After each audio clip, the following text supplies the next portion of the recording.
welcome to find a spot on the floor. There's some chairs up here. I'm Paul Stacey, Associate Director of Global Learning for Creative Commons, and I have some of my other colleagues from this project here. Cable Green, the Director of Global Learning for Creative Commons at the back. He's going to advance the slides, given that the computer's way back here. This session is going to talk about the Department of Labor TAACCCT program, and also about the involvement of all of the partners that we formed to provide some support to the TAACCCT grantees. Can you advance it, people, please? Sure. And I just want to give some context for this program, because I think that unlike many other OER initiatives, this one has a real strategy.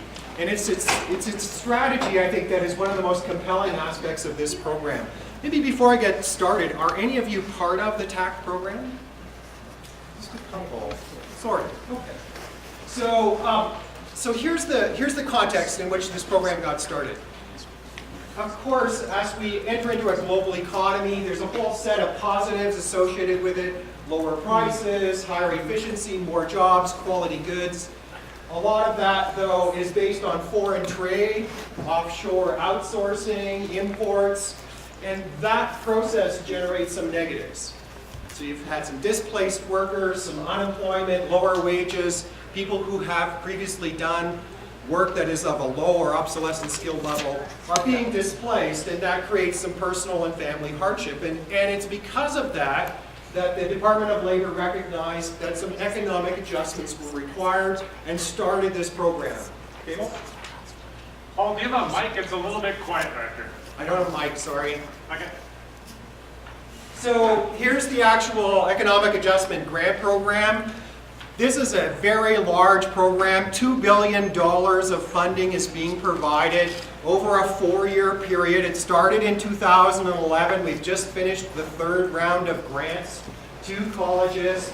The grants are going to colleges to expand the actual education and career training programs that could be made available to these displaced workers. They have to be programs that can be completed in 2 years or less, and they have to help people get credentials and get skills that can move them into these high-growth industry sectors where there's job opportunities in the various states across the U.S. And a real compelling and interesting aspect of this program is that everything that the community colleges develop has to be licensed with a Creative Commons CC BY license, making it open education resources. So this program actually is the largest OER initiative in the world. Here's some of the specific language from the actual call for proposals that the Department of Labor puts out that talks about the requirement for it to be open education resources and CC BY. I think this language is interesting in the sense that it could easily be adopted in other countries and included in similar requests for proposals around developing curricula elsewhere. But you can see that essentially the license is intended to allow others to copy, to distribute, to transmit, and adapt the material that grantees are creating as part of their program offering. And that the whole purpose of this is to ensure that materials developed with these funds have maximal reuse potential. Go ahead, Cable. So, and just to finish that, it's new content that grantees are developing or materials that are being modified with grant funds. So every bit of new content and all modifications have to be shared. There is, though, this acknowledgement that some grantees are going to actually purchase materials, or that there may be pre-existing curricula that's not being modified. Those things don't have to be Creative Commons licensed and don't have to be OER. In the 3rd round of the call for proposals, they actually also included some requirements for open file formats. And there's now some language in there as well that deals with if you're using funds to create software, it has to be licensed as open source software. This is a really interesting program by the federal government here in the US that is got open written all over it. I wanted, though, to also show you some of the complexities around this program and what it's requiring from community colleges. community colleges are being asked to partner with employers and industry. So the requirement is for community colleges to not develop these credentials on their own, but to actually work with employers who have high growth opportunities where there are employment needs, and to design actual employer-sponsored work-based training models. So it's not a community college working on its own, it's actually working in partnership with employers, which we heard a call for in this morning's keynote. The other interesting thing is that most of the grants are going to consortia of community colleges. So community colleges having to work in partnership with each other, either within a state or across multiple states. And then they're also required to partner with their local public workforce system. So that would be job centers, the local workforce investment board, career and technical education training agencies, those kinds of entities within the state. So some big partnership requirements associated with this initiative. And then there are 6 core elements that the Department of Labor is looking for community colleges to integrate into the curriculum they create. They're supposed to use evidence-based design, create what are being called stacked or latticed credentials. They have to actually deal with and ensure transferability and articulation. They're encouraged to use online and technology-enabled learning, and it has to be strategically aligned to community and state needs. And as the grants are being awarded year after year over 4 years, you're supposed to align and build on previously funded TAACCCT projects. It's a fairly complex set of requirements, not just here's some money, go create a credential. You're actually having to do quite a lot of prep work and planning and coordination of partnerships. We did some analysis of the awards that have been made. This is actually just data from the first round. One of the interesting outcomes when you look at the analysis is how much grantees are developing curricula in shared areas of fields of study or shared high growth industry sectors.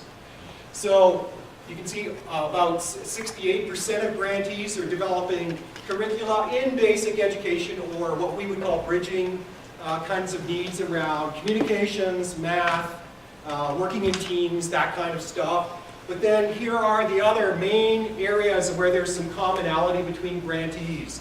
Health, manufacturing, energy, transportation, information technology. These are the high growth industry sectors that many states have. And what's interesting is that this program is creating uniquely OER for these kind of trade and vocational sectors that typically in the past years of OER development have been underserved.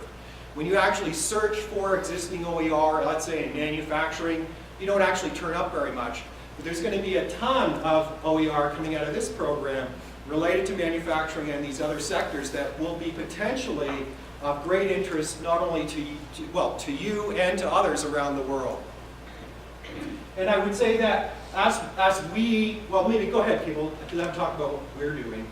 So with the big funding from the Department of Labor going out to community colleges, but they're actually, and a lot of requirements, but no actual technical support, boots on the ground support for the community colleges to tackle some of these requirements, which are pretty major requirements.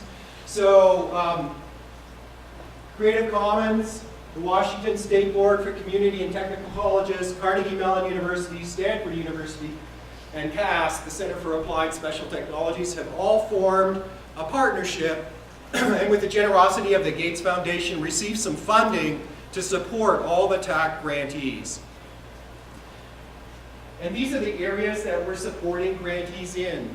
So for many grantees, they've never heard of Creative Commons. They don't know what open education resources are. So we're supporting all of that. Washington State Board has extensive experience with their open course library initiative and is providing a lot of support about best practices and about finding OER and what OER based on their experience. Carnegie Mellon and Stanford are both providing platforms that some grantees are making use of in their programs. The Open Learning Initiative platform, and Stanford, a new partner of ours, is working on the Open edX platform. And then CAST is really helping grantees understand universal design for learning and accessibility requirements that the Department of Labor has. Yeah. Oh, can you go back one, sorry, Cable. So one of the ways that we're providing these services is in a kind of three-tiered method. So we're having comprehensive services for all grantees, and then a subset of grantees working with us on creating some courses and curricula that will be distributed over the platforms of our partners, and then a very small group of grantees working with us to actually have our direct support on the design and development of the curricula. And so when you go ahead, if you can go to the next one, people. So here are some of the grantees that we're actually directly working with in terms of supporting the design and development of curricula to be deployed out over the platform of our partners. So we're calling ourselves the Open Professionals Education Network. We're working with the National STEM Consortium, who are developing math curricula with us that's now already up on the Open Learning Initiative platform, and we encourage you to have a look at that. And we're also working with grantees who are working in the healthcare information management system sector. Two different grantees, one from round 1 and one from round 2. And so the curricula that's being created on these initiatives is being designed in partnership with the open partners and being put up on the OLI platform and made available completely free as open educational resources for anyone to use. And, before you go, Cable, and we're actually looking for more grantees who have a need in these areas to join with us and reuse the curricula that's being produced so that they don't have to recreate that wheel. If you want to find out more about the services that we're providing TAACCCT grantees, we have a website, and the website describes and provides resources around open education resource practices, around Creative Commons licensing and how to do that, around universal design for learning, around evidence-based online technology use, effective course and learning design, and help finding existing OER. The previous presentation in this room also talked about finding OER. We're providing some support in that area too. And we're about to launch an online community to support interaction and discussion among grantees. We're very interested in bringing grantees together who are creating curricula in these common shared fields of study and getting them to talk to each other about what their plans are, what they're building, and explore potential to reuse each other's work and to coordinate subsequent development. That's within a round and between rounds, because of course, if you were funded in round 1, you're actually going to produce your work by September next year, and that work will be potentially reusable, because it's OER, by rounds 2 and 3 and 4.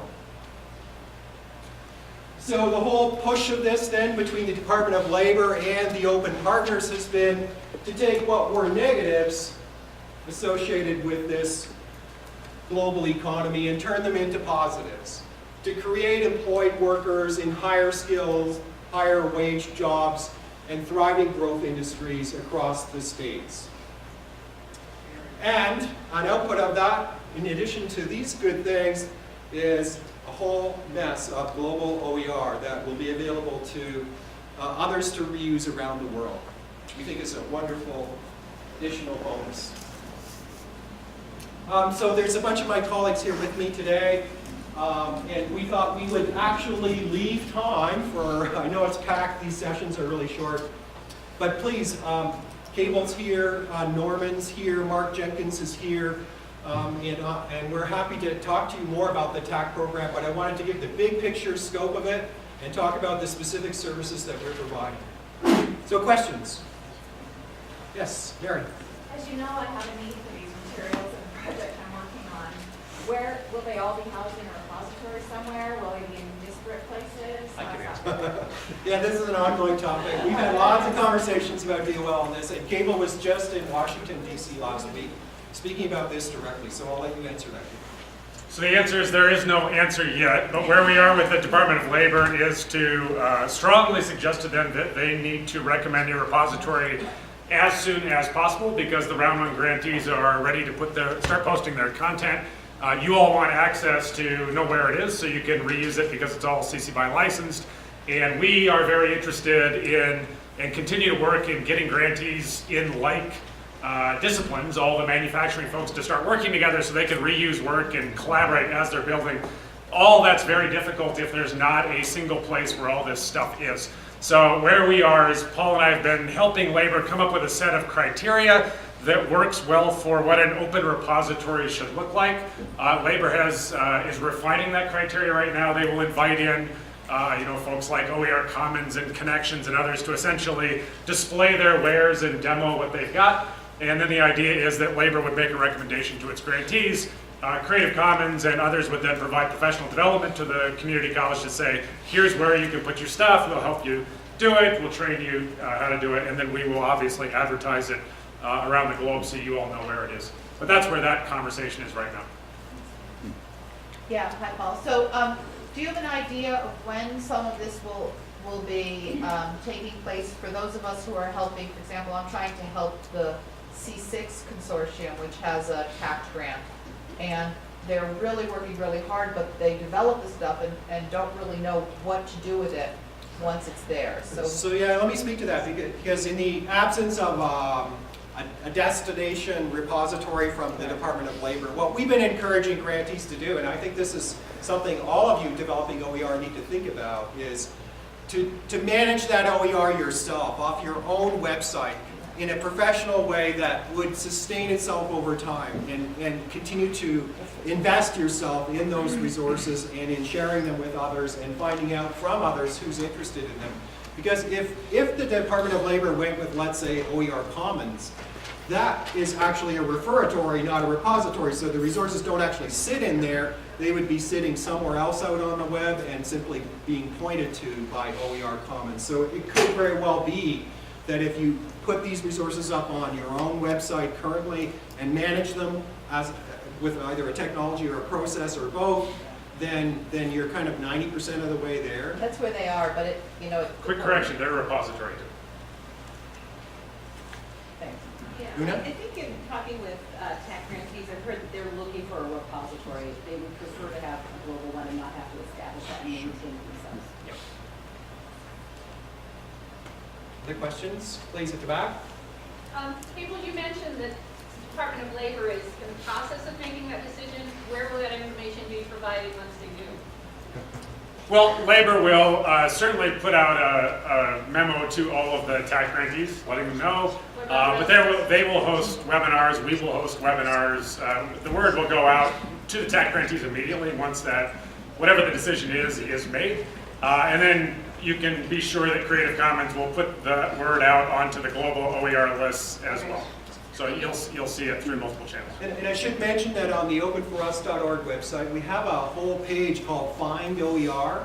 And so once the Department of Labor's destination is known, we'll definitely be including that in that page, so it makes it easy to find it. Great, thank you.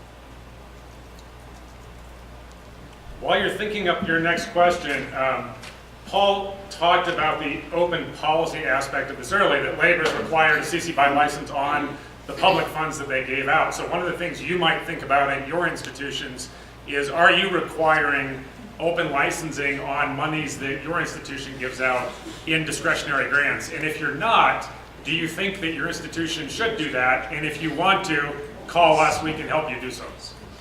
Other governments around the world are actually looking at this grant now and starting to follow suit. So the California Community Colleges recently, under Barbara's leadership, moved to requiring CC BY on all grants that come out of the Chancellor's office. Wales is here, I don't know if that gentleman's in the room or not, but that country is moving toward OER. Several institutions in other countries are looking at this and saying, you know what, publicly funded resources should probably be openly licensed. I just wanted to say, I use the same language to get it through the California Community College System Office. I use the TAACCCT grant language. So it's a lot less controversial when you're saying, let me just use the exact same language without changing one word that the US government has approved. It makes it a lot easier. Thanks. And maybe we'll ask Norman and Mark to just say a few words about what they're up to. I actually want to do a piggyback on something that Paul said. Not only are the co-development courses available for you to reuse or to build upon, we're actually still actively developing the healthcare IT and CA HIMSS materials. We're looking for additional participants in helping to develop and use these things. And so if this is something that's going to be interesting to you or any institutions that you're partnering with, please reach out because we'd really like to have more folks involved in building out these materials. Do they have to be US? No, although a lot of our focus obviously is going to be in meeting the TAACCCT requirements. But for use and continued adoption, these are open and out there for anyone. In terms of getting involved in development, there's going to be a US focus just because the CA HIMSS tends to be pretty US centric. Mark, do you want to say a few words about Washington's? Yeah, I think our role in the project, we have a lot of experience with both OER and community colleges. I think what we're trying to do is take really specific and granular types of learning to the grantees, to the faculty. OER discovery and use course teaching right now that literally is talking about how to find stuff, what search terms to enter, how to apply a license to an image, just that level of granularity that people actually don't know. I think they see the policy environment shifting, they see the requirements coming down. I think SBCTC, I think our approach is a little bit like doorbelling. You know, you've got the big ticket initiative. We got to go door to door and make sure that everybody actually knows how to implement those things.